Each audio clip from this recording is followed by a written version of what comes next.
nga wetwogerera wano studios zibera open, everyone is open to come and work with us, though industry yafunamu akatengo nti ogenda sanga ba artists abamu batyo oku associatinga naffe, abamu batyo okujja ku Firebase okurecording nga bagamba wali emiwunyo mingi nnyo mwe mwafuuka ba politician. Ffe tetuli ba politician, tuli bantu ba bulijjo, just wakubanga nti politics atukwatako ng'abantu abalala. Naye nga Firebase weeri ba artist we bali n'abayimbira bemuwulira ba Daxi ojja mulaba nga tatambula yekka, era alina abalala batambula nabo. Osanga Zex birangirangi ojja musanga nga alina batambula nabo, era mu abo batambula nabo nga era ba Daxi we batambulanga naffe timu abo era mwe mulimu emirandira gyaffe, era mujalaba ba artist abapya nga bava mu abo. Era wona otunula mu video ojalaba yosito omupya, naye nga otunula mu video ezedda ng'omulaba yali mwana muto. So Firebase yo esigala ekula era ekyasigala ng'ebawa abayimbi ab'enjawulo. Waliwo omukulu eyava mu Firebase emyaka 20 amanya bambikyaka mu Ignatius kola ne Vision Group, yava mu Firebase emyaka mu 2011 yavuddeyo n'akola interview n'agamba nti ayagala omukulu Bobi Wine amusiime, bamuyita Buchamani. Osobola omusiima wano mu kamera? Usiima ntya? Agamba y'omu ku baali backbone ya Firebase, naye watuuka mbu ebiruubirirwa ne bikyuka ne biddako walala nnyo, so ng'ayagala omusiime ye bw'agamba. Anti njagala nga munnamawulire ombuuza ekibuuzo ng'okisubstantiate nze sobola okuddamu substantial. Tukubuuze soka weerowooze.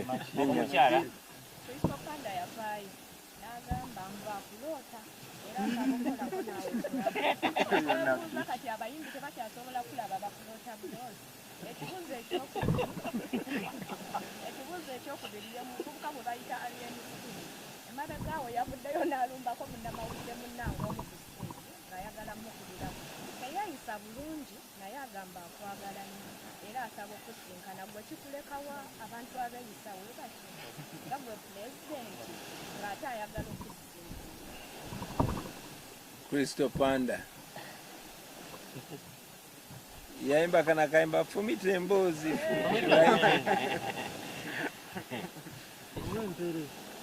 empere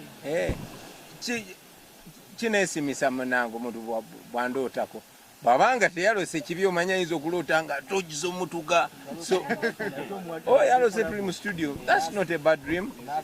It's not a bad dream. Keep dreaming. We should have dreams. I'm just honored that I'm in somebody's dream, you know. Let's see what the future holds. About alien skin, ugamono toto wa ghetto no yakubwe nnyo. Yeah, I think he's a talented young man. Give him a chance. A deserving a chance. Fena tukula.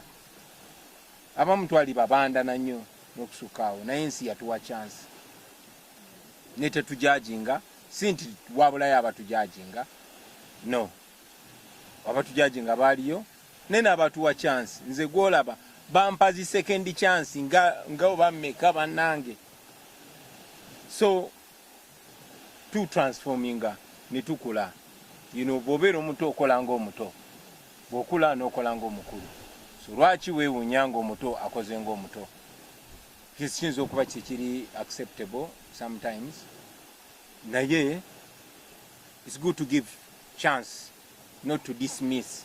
Naddala kati ffe batoto ba ghetto oveeyo tebamanyi omwana wa ghetto ajjaawo tomanyi waka gyakulidde tomanyi na gyayise kutuukawo naye n'atuukawo just nti atuusaawo bandooza a deserving a chance.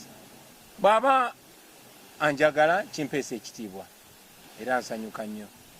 Magezi kigenyinza omuwa kopa ebirungi ku nze ebibi obikyawe era obyewale. You know, at least nze artist omuto yena bwantunulira alaba olugendo alaba bweki Katonda mpadde omukisa n'embeerawo nasooka okubeera standooza nga nyina emyaka 19. Kagoma I was 20 years when nakolera Kagoma. Kati giwiseeyo myaka 21. Nkoze ensobi nyingi nenkola n'ebirungi bingi. at least ndi example joliaga ekino Bobby yasuula wano kwega feba artists nze n'abalala bannange tulinga ekitabo okisomamu n'olaba abagezi batugamba experience is a good teacher but nze mama wange yangamba nga experience is a good teacher to a fool. Smart people learn from the mistakes of other people or the successes of other people, you know. So bwe ndaba bano ba artists abalala naddala ba ghetto youth nga bwe nakyogeddeko sometime nti nange neeraba emyaka nga 2 egiyise, so era bwe mba nyina chance okulivinga obulamu obwo oba okuadvising omwana ali myaka egyo mugamba nti nekubo ddungi nekubo kyama, naye bamanye nti buli kyokola kati mu myaka gy'emito kiyina effect mu maaso, olina kyoba ozimba kati, naye ultimately mumuwe chance is a talented young man, he deserves a chance. Kati mwesi basinkanye, you know, I keep meeting. Tugenda kufuna ekibuuzo kimu okuva wa Sita Media. Yanze Sita wa Uganda nkola ne Sita Media. Ekibuuzo kyange about music.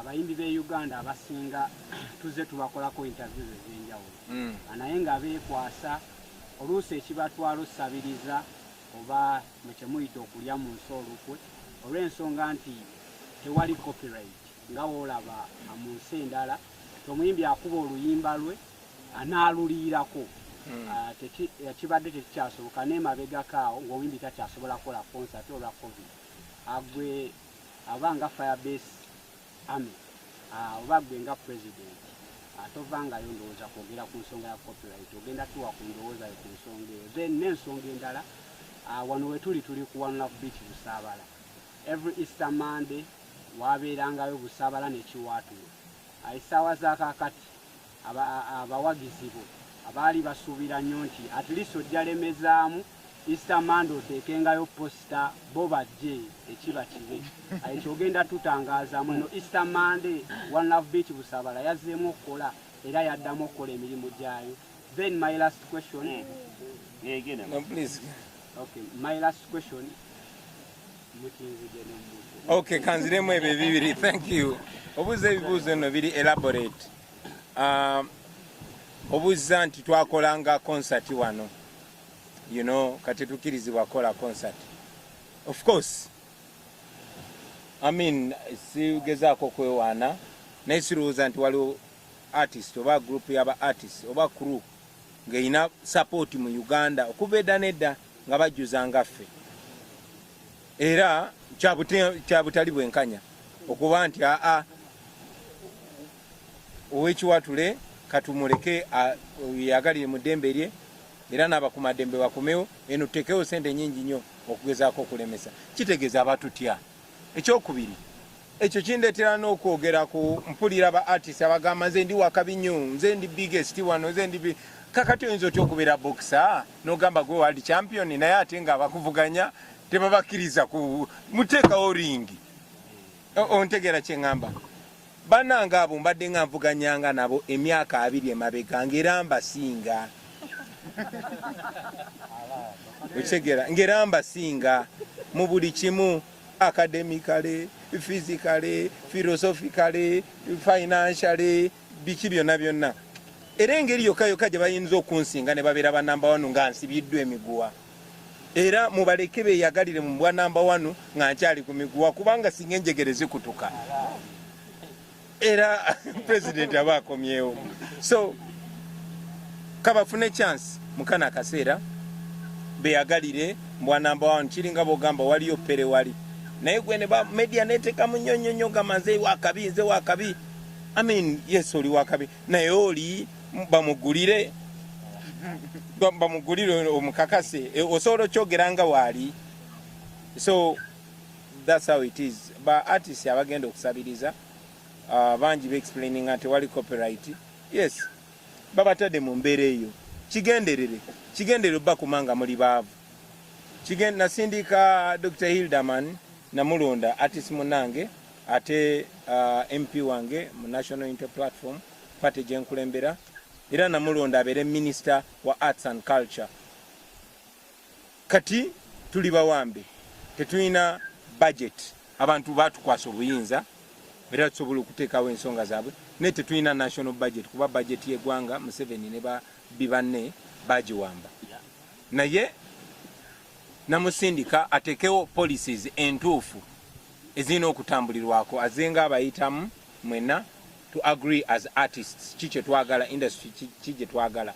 However njagala mmanye nti bino ebirowoozo byonna ebirungi tubireeta naye Museveni ne gavumenti ye tebajja bikiriza kuyitawo kubanga bibagaggawaza mwe ba artist ate mwe ba artist muyina kubeera baavu basobole obbafuga bonooba togenda wa Museveni basali musale kusabiriza tojja kuyimirira ogambe ekino mutta abantu baffe tojja kuyimirira ovumirire okubba amabaati tojja kuyimirira ovumirire okubba sente zirina okuyamba eggwanga so balina kufuula sireevu balina kufuula beega basobole okukozesa kye baagala kyanaku nnyo nti bannaffe abamu tebafumiitiriza okitegeera twakimbako dda mu kayimba kabyekwaso nti oli buli wakufuula beega ajja ne maka ago nakolera amateeka olunaku lwaleero babafudde babbeega ate nammwe ne mukkiriza okufuuka babbeega ate nga temwandikiriza kufuuka babbeega so nze ndowooza mwe ba artist muyina otuyamba ffe tuli ba artist banammwe ate ffe tukulembeddemu olugendo olw'okununda eggwanga lino nze singa nalayiranga president entertainment industry ojja kukyuka overnight mujja kuba n'ekitiibwa kye musaanidde overnight ensi yammwe egenda kubeera nga yensi esinga okubeera ey'akabi mu Africa overnight. This would be the most popular nation in the world overnight. Olaba Jamaica kikyekola kyamaanyi ne kubanga Bob Marley yeji making up there. You know, we've not had so many teams like the team we have. So mwe ba artists kibakakatako mwe ba artists okitegeera abantu abalala ba professionals ba doctors ba engineers abasubuzi bonna batwendosinze ababoda bampita ngobi bano bakinyozi ba edimutwe bampita obini bani bonna ba embrace ze mwe ba artists abange mubadde kimwagala kubeera bagundi bali no more see. The other question was about the online concert. Oh, online concert tujja mpozi nekino kankibagambe ng'ekisembayo and please pay attention.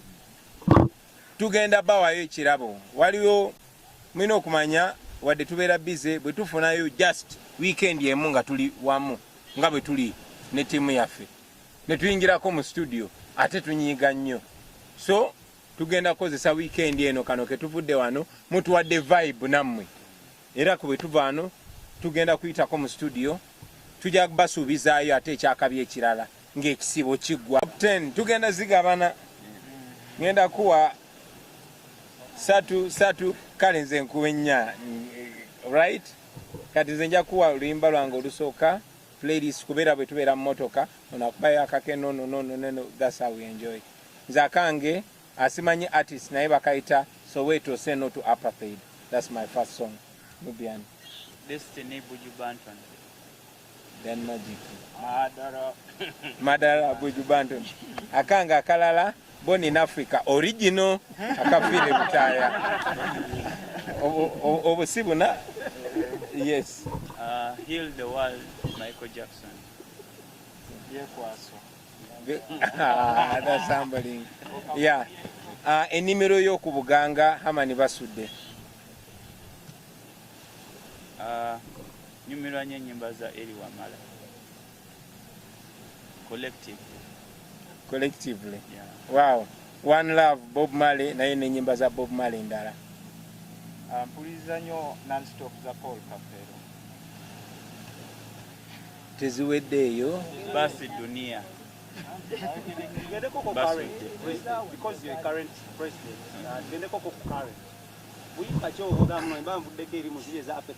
nga nvuddeko bwe manvuddeko ku nnono beera njagala akayimba kagamba byonna bye mwagala kola mubikole naye temunzijukiza lockdown.